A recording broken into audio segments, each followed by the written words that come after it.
30 minutes away from our delivery. Stopped here, got shorts on. I got to change. Delivering to a solar farm, and I got to have jeans on and safety vest and hard hat. So just regular PPE. So gotta take these shorts off, put my jeans back on. As soon as I leave that parking lot, I'm putting my freaking shorts back on. It's gorgeous down here. Had a little trouble this morning with my lights. What was it? It would have been the right side was flickering, but kind of had to tear the plug apart and rig it up. I put a new one on it, but the wire's an awkward length on this trailer, so I got it held up with like a bungee, because I don't have a plug in the bed of this truck. I just run it over the tailgate, and it's never been an issue. But anyways, other than that, we'll get this dropped off hopefully quickly, because it's not like all they need is a forklift or a skid loader, or maybe even like a telehandler or something there to get this stuff off. But we're gonna go in here and use the restroom and then fill on fuel at the Loves, and I'm not sure where the next stop for fuel at a Loves or anything will be after we leave the solar farm. We made it to delivery. Here at a solar farm. Just checked into security. You might be able to see him. Yeah, kid back there. Gonna let the guy that's handling my delivery know that I'm here, and then figure out where they want me. I didn't realize this road, when you come in, well, you could just see that car that went by. This road is just named for just this place. So as soon as you turn off this road, you hit this security shack, and like I said, I had to put jeans on. I got steel toe boots. I got an bright orange shirt on. So, and my hard hat's somewhere back here if I need it. But hopefully they'll get me offloaded pretty quickly. There's equipment running around everywhere.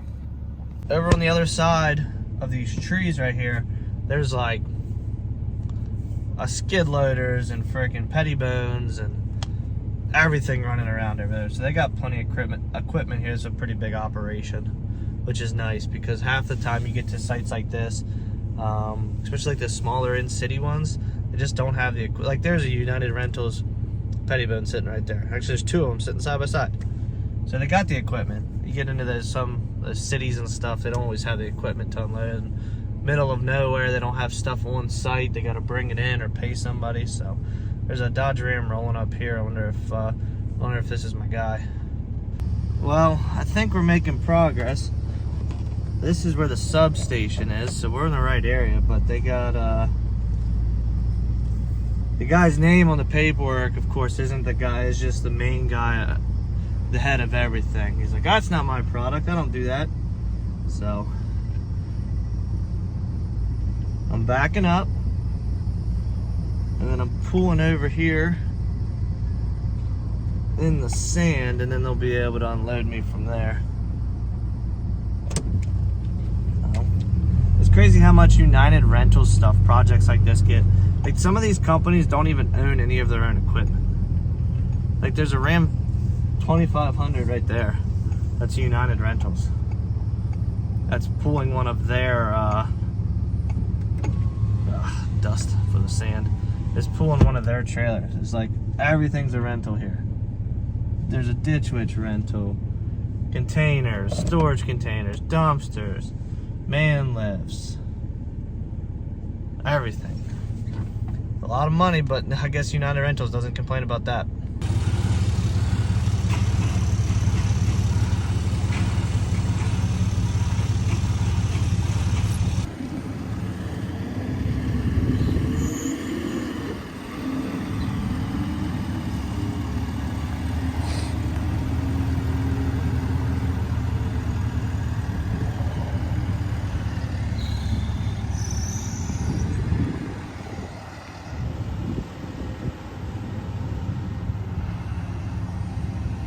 Well, just like that, we are sweaty and delivered. And look, more United Rentals stuff coming in. You know, sometimes it amazes me. Hold on, let me fix this thing. Why are we so... You know what amazes me sometimes is the amount of people on these job sites that have no idea what they're doing. Like, there's 3 guys that unloaded me, and you could tell, you could just tell by the way they were dressed that they probably have never worked in construction in their life. And it took them a half hour to go through those pieces and just make sure everything was there, which it was pretty straightforward. But we're unloaded. Got about 50 minutes to go pick up this truck.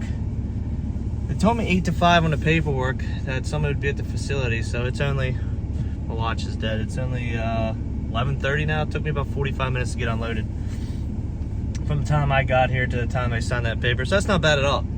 And so we got a 50-minute ride down there. We'll get that picked up, and then we'll start moseying our way north and see how far we make it the rest of the day. Well, welcome to the Pittsburgh Pirates training facility, Bradenton, Florida. Just gonna try to find a place to park out of the way. Shocker, this place is called Pirate City. I'll try to find a place to park and walk in the office here and see who knows about this this gentleman's truck we're picking up.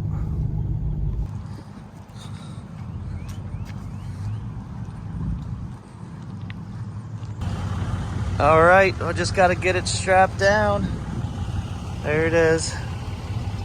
Paying a really good amount. Cause they had like the regular dimensions, because this thing's got bigger wheels and tires on it. I don't know if it's lifted or not. Yeah, it's got a little bit of a lift on it. So it's on the board for a really good penny. So we're just gonna take that back and get it strapped down here and get out of here. They got, I don't know if you can hear a track hawk running over there. There's a C8. They've got a couple other trucks lined up of players that need to go, that get shipped, so. And then all the ball fields are back there.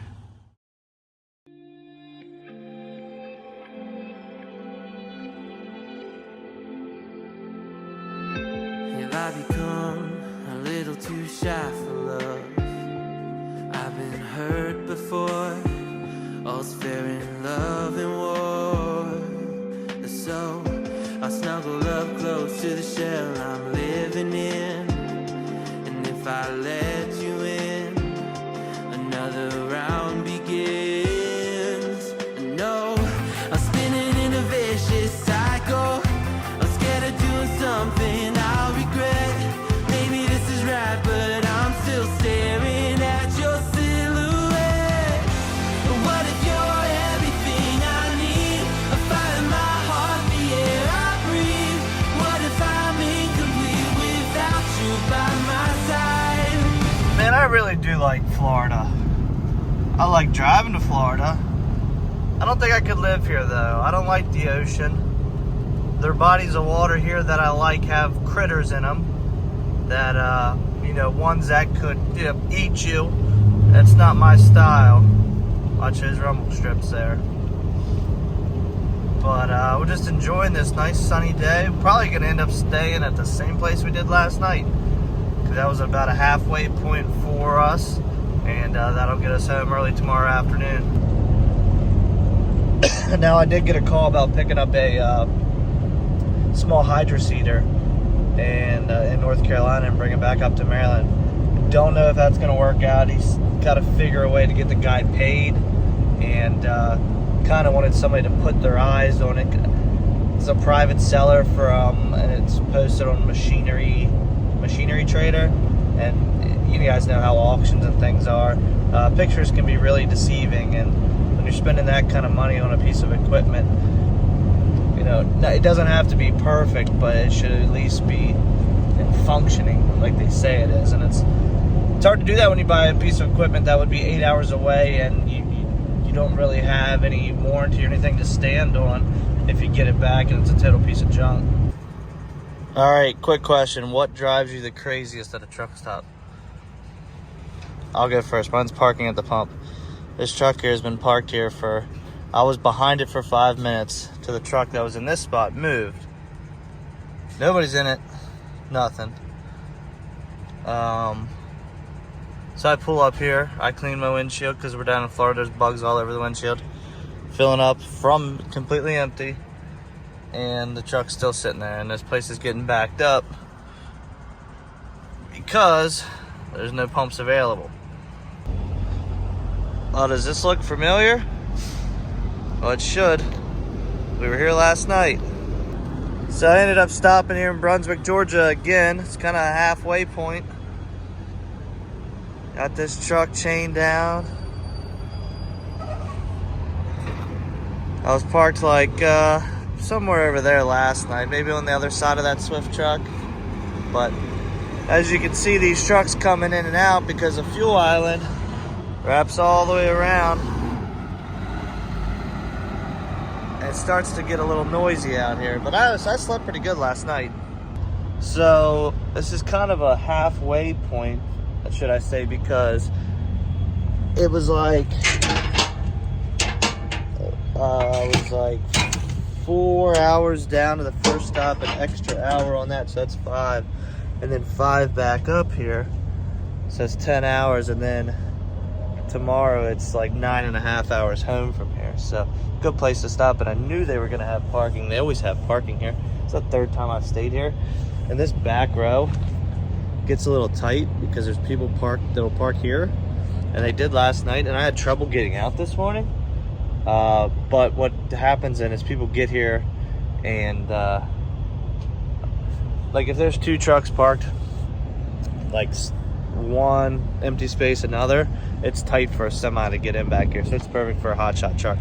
So remember that this is the Loves in Brunswick, Georgia. We're probably gonna go get a shower first. It was a sweaty day down here in this Florida heat. Get a shower, get cleaned up, and then find something to eat.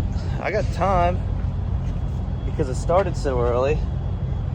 I don't know if we'll get an Uber and go get something to eat or what's within walking distance, maybe across the road. But like I told you guys, at night, I need a good meal. I'm not eating no truck stop food. Sometimes I just don't eat because I'd rather not eat than eat some crappy truck stop food. So I couldn't see the name on it. We're just waiting for a shower, and I'm next in line. And call it quits for the night. My owner-operator Rich, under his first load today, if I remember, I'll post some pictures. It's like 10,000 pounds of concrete forms, brand new concrete forms it look like.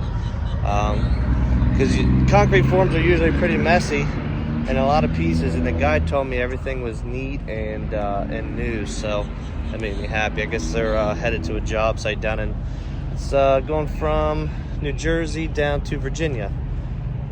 Just kind of tested him out locally.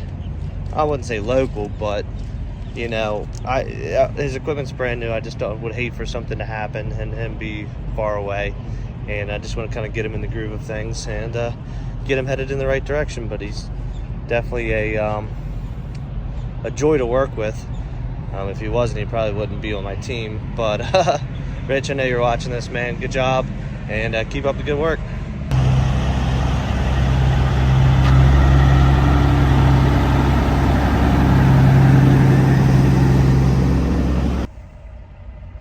The funny thing is that Orange Pete I just took a video of, he's actually from my town. His name's John. He lives up by me, and heard this truck coming through the parking lot, and all I saw was the trailer, which is Martin's Potato Rolls, which is outside of Chambersburg. And I was like, oh, hey, I know who that is. And he was looking to the left to see there's a blue beacon right here. I guess he was trying to get in the blue beacon.